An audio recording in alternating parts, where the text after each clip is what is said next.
വലിയ മുസീബത്താണ്.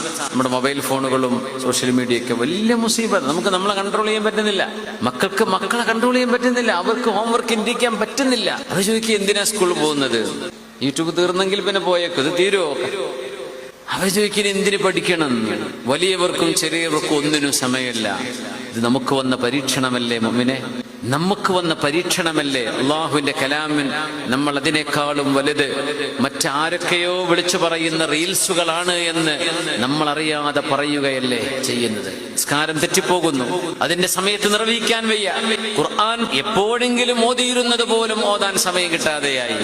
ഇതൊക്കെ വലിയ പരീക്ഷണമാണ്. ഈ പരീക്ഷണത്തെ നമുക്ക് അതിജീവിക്കാൻ കഴിഞ്ഞില്ലെങ്കിൽ നമ്മൾ സോഷ്യൽ മീഡിയയിൽ ഒച്ചപ്പാടുണ്ടാക്കിയിട്ടൊന്നും കാര്യമില്ല. നമ്മുടെ അതിജീവനം അള്ളാഹുവിനോട് ചേർന്ന് നിൽക്കുമ്പോഴാണ്. അത് നമുക്കില്ലാതെ കുറെ ഒച്ച വെച്ച് കരഞ്ഞിട്ട് ഒരു കാര്യമില്ല, ആരും തിരിഞ്ഞു നോക്കില്ല. നമ്മളെ സംരക്ഷിക്കാനുള്ളത് അള്ളാഹു ജല്ല ജലാലുവാണ്. പടച്ചവൻ നമ്മുടെ സംരക്ഷണം ഏറ്റെടുത്തതാണ്. നമ്മൾ അള്ളാഹുവിന്റെ ആളുകളായി മാറണം. അതിന് വിശുദ്ധ ഖുർആൻ നെഞ്ചിനോട് ചേർത്ത് പിടിക്കണം. അള്ളാഹു തൗഫീഖ് നൽകട്ടെ.